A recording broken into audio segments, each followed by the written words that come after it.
Greetings and welcome to the face reading secrets of the people in the news.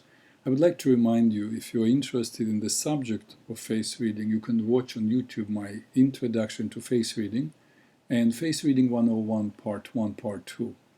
And also please click subscribe if you want to receive notifications every time I post a new video or an audio. Today I will speak about someone who is not on the news, but who is the face of the news pretty much every day. He used to be an anchor person on CNN, and now he has his own show on CNN. It is Anderson Cooper. As always, I will first talk about his face, his personality, and then I will talk about his profile, which, as you know, is the embodiment of his temperament, the characteristics with which we come into this world. Anderson Cooper is a long Mercury. The long Mercury possess the same characteristics as the short Mercury, plus a few of their own unique qualities. So first let me remind you of what we know about the short Mercury. They are very quick-minded, they have short attention span, and it's not because they are unable to concentrate, but because they're so interested in what's next. The short Mercury can be quite moody and may go from being elated to miserable in the blink of an eye. They're hypersensitive and hyperreactive. So someone's negative remarks or perceived judgment can easily throw them off. They like sex, good food, don't appreciate being inconvenienced, and very much appreciate being praised for everything they do. They can also be easily made to feel guilty, intimidated, and insignificant. But people want to be around them because it's fun, it's enriching, and there is always something going on in their lives and around them. They're very charming, have a wonderful sense of humor, and are generous in sharing their ideas and views. But remember, Anderson is a long Mercury. Long Mercury possess the same intellectual characteristics as short Mercury, but are more philosophical and spiritual oriented. Also, while the short Mercury are more into show business, more into getting attention and impressing others, the long Mercury are more self-contained and self-confident, and that is what Anderson Cooper today. He is capable of making long-term intellectual commitments and using his will to stay on course. He's a good scholar and is great at expressing his ideas in an orderly and organized manner. But let's look now at some of his features. Look at arrow number 1. You see Anderson's right eyebrow on the outside is curved and ends way above the level of the eye. Arrow 2, his left eyebrow is curved much more and goes down almost to the level of the left eye. The right side, as you may remember, is connected with the present, and the left side with the past. The eyebrows tell us about how one relates to the world. So in the now, Anderson is balanced between being focused on himself and the outside world. But in the past, look at the arrow 2, he was totally self-centered. So it seems that he overcame it with years. Arrow 3, look at the vertical indentation in the bridge of his nose. That means he has a lot of anger and or liver problems. Most of the time, the former creates the latter.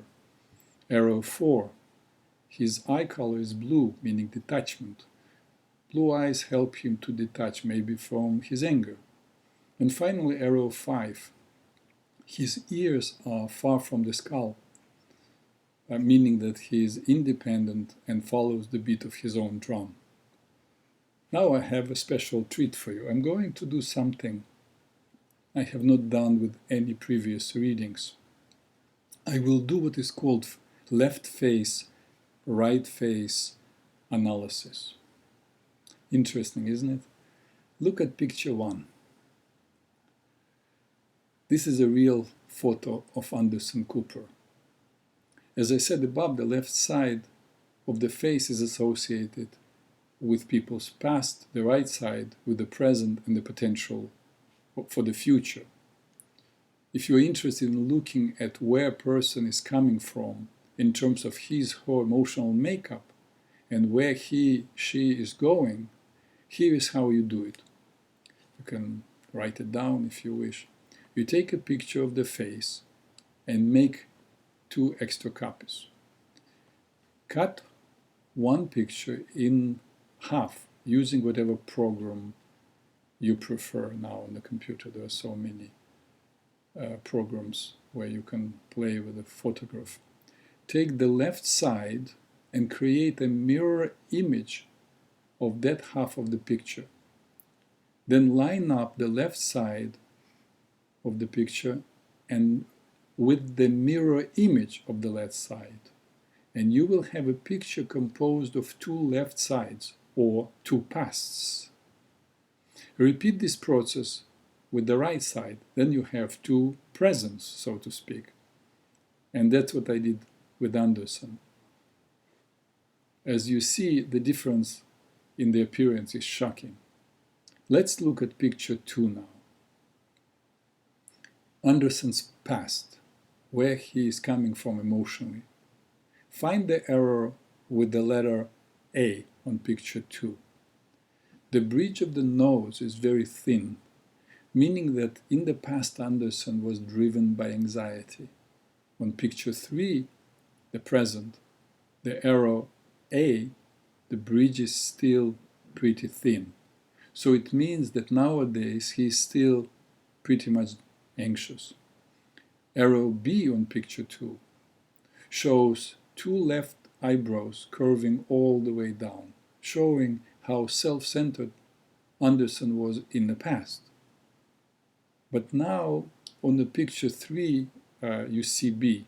The arrows are much shorter, meaning that in the present he is no longer self-centered. Now look at the arrow C on picture 2. Anderson's lower forehead, that's intellect, is bulging, meaning that his intellect in the past was focused primarily on physical material issues. But on picture 3, look at the arrow C. His upper forehead is bulging, telling us that Anderson's intellect of the present is dealing with intellectual issues rather than material ones. Now compare the D on picture 2 and D on picture 3, the width of the forehead. You can see that on picture 3, the present, his forehead is much broader, meaning that somehow Anderson managed to develop much more powerful and broad intellect over the years. When I say past and present, I'm talking about approximately the first part of life and our second part, the first up to the age of 20, and then present and potential of the future is the now after the age of 30 approximately. And finally, the arrow E on picture 2, Anderson's mouth is much bigger than that on the picture 3, meaning in the present he lost his greed. His mouth is much smaller. Oops, I almost forgot the arrow F. Look how much on picture 2 Anderson is squinting his eyes, meaning suspicion. And in the present, picture 3, his eyes are much more open, wider, turning his eyes from the eyes of suspicion into what we call the bedroom eyes. Did I overwhelm you a little? Please don't quit. We still have the temperament to look at. And here he is, bilious. You can see a straight line. You can make a straight line on picture 1 from the forehead to the chin. Though you can also see that the jaw begins all the way from under the ear, which is a feature from usually nervous temperament. Look at picture 3.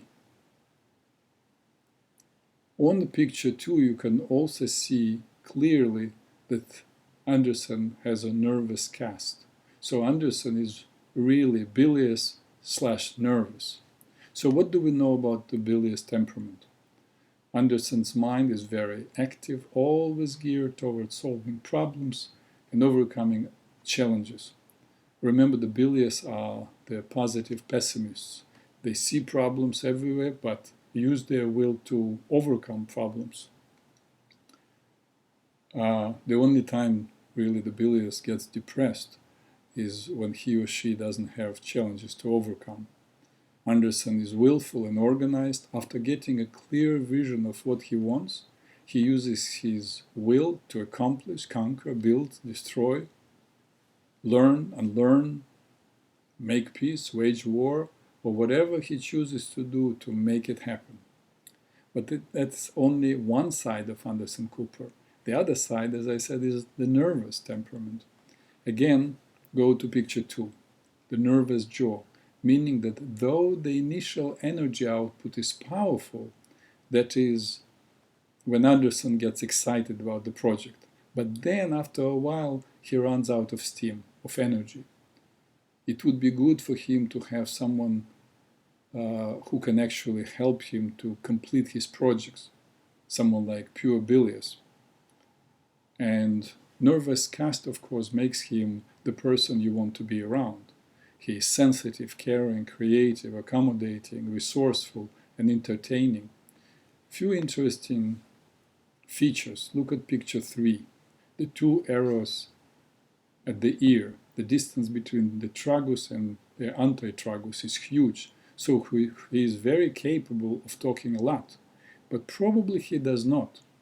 Remember his blue eyes of detachment. This really balances him and allows him to give space to someone else next to him.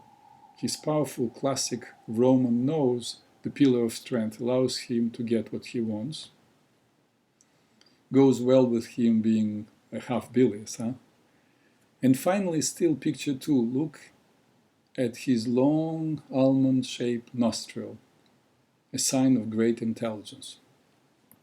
Well, as I heard myself speaking, I realized that of all 12 readings I did so far in this face reading series, Anderson Cooper is probably the nicest and the most sincere guy of all.